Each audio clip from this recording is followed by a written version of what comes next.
as we are back at you with 2 hours live from Music City, USA, Nashville, Tennessee. And we are starting out with a Jim Dandy here, guys, because we have a 6-man tag featuring stars from Mexico. Starting out with Juventud Guerrera, Super Calo, and the man in the middle making his debut on NITRO, Hector Garza, Mike, today. Well, Tony, this is another chance for us to witness the Mexican stars in their true element. A 6-man Lucha Libre tag, which is a first for Monday Nitro.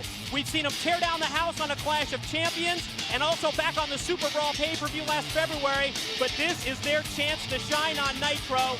And you mentioned out of the first 3 wrestlers coming to the ring, we are seeing the Nitro debut of one Hector Garza, 27-year-old second-generation wrestler from Monterrey, Mexico. He's been very impressive in Monterrey. He's been very impressive throughout Mexico and Japan. Tonight is his chance to make a name on Nitro. Well, Lucha Libre rules means no tag is needed in the 6-man tag, Mike, today. And wait, there's no tag needed here? Well, how does the other guy get in? Mike, can you explain that to Larry here? Mexican rules, the official is more lenient in regards to tags. I think you'll see that once a wrestler goes to the floor, he'll be able to be replaced by his teammate. Opposition this week provided by Parka, Ciclope, and Damien from Mexico. Great star from the FMW and War Promotions in Japan. And it's Juventud and Parka beginning things, and I mean they are starting already. High impact blows, and Juventud showing his quickness. Parka sends him in. Look at this, would you? Over the top. Tried to grab the arm and take him down. Instead, catches him with that thrust kick right on target. Yeah, but then he stopped. You got to stay on the guy. Trying to climb the rope. He is up. Parka, though, seemingly waiting on him. Yep, he was. Caught him in midair that time. He tried a high-risk maneuver that time, guys, but Parka was into this. What's he doing? Strutting all the way over to the other side? His variation of the moonwalk, and he sets up Juventud on the top rope with that slap. Enabling Juventud now to come over. I think that time Parka thought possibly to try a power bomb, but the momentum got him all the way over. The head scissor takeover. Wait, now Parka ran off, so that means another guy can come in. Well, this time they actually did make a tag, but in Mexico that's not required. But this isn't Mexico. But we're under Mexican rules in this match. You're right, Larry. This is not Mexico. I can drink the water here. Wow. Ciclope with a lariat that time, sending down Super Calo. Now, fans, we had been saying Calo for so long, but we understand the correct pronunciation is Calo.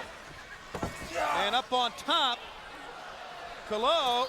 How about that maneuver? He came right back down and hooked his head. Again, boy, all these guys in there, it's just like you had 6 evil Knievils, no motorcycle. Guys are a bunch of daredevils, if you ask me. Calo been so impressive in the Cruiserweight ranks. That flying head scissors takeover. Sending the man down and out of the ring. A suicide dive! Oh, he's in the 3rd row! He flipped up and over the steel guardrail. How about that? All the way outside. We have never seen that, Super Calo, and that is a moment a fan at ringside will never forget. Yeah, if he ever wakes up. Now we see Damien and Hector Garza in action. You know, gentlemen, we've seen some incredible high-risk moves from many of the wrestlers from Mexico, but in my opinion, Hector Garza has invented the most spectacular flying move in wrestling today. He calls it the corkscrew plancha. It's a top rope high-risk move that I hope we get to see tonight. Somersault through that time and a great spinning backbreaker, sending Damien down a drop kick, and Damien goes on the outside. Here goes Garza to the far side, the baseball slide drop kick, sending Damien all the way to the safety rail. He's up top, Mike. Off that second, this time he caught him with the Garza splash. A great moonsault off that second post.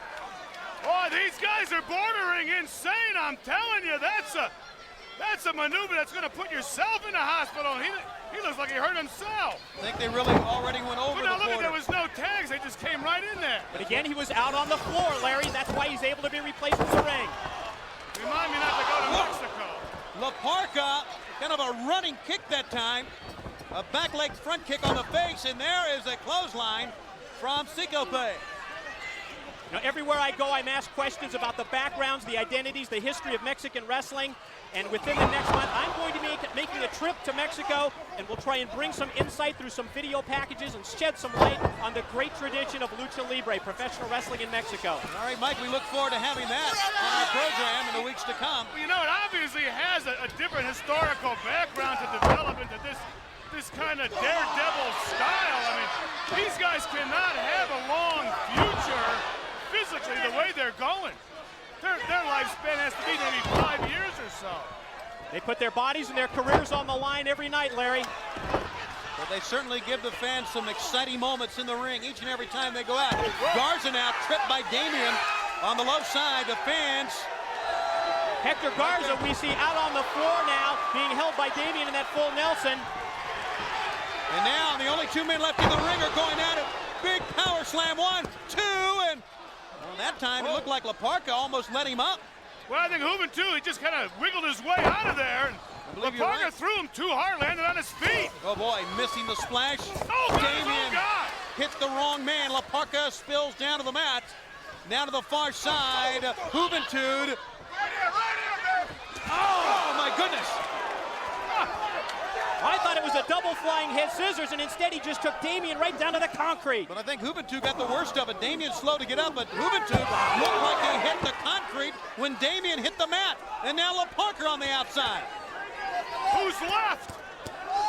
That's probably who's going to win. Who survives here? Look at this. Somersault in midair, flip plancha to the floor by Juventud on Parka. And Super Calo and Damien going at it. There goes Super Calo. That time went head first. Feet hit the safety rail. There are bodies everywhere. And now there's another one. Ciclope. The only man on the floor is Garza. And here he comes. Well, why not? This might be the move. There it is. Oh my! Twisting corkscrew plancha. And I think he took out all 5 on the floor. This guy think he's Captain Planet? Incredible match. Yeah, but then he ran right into it. Up on top goes Ciclope. Garza puts him in a powerbomb. 1, 2, 3.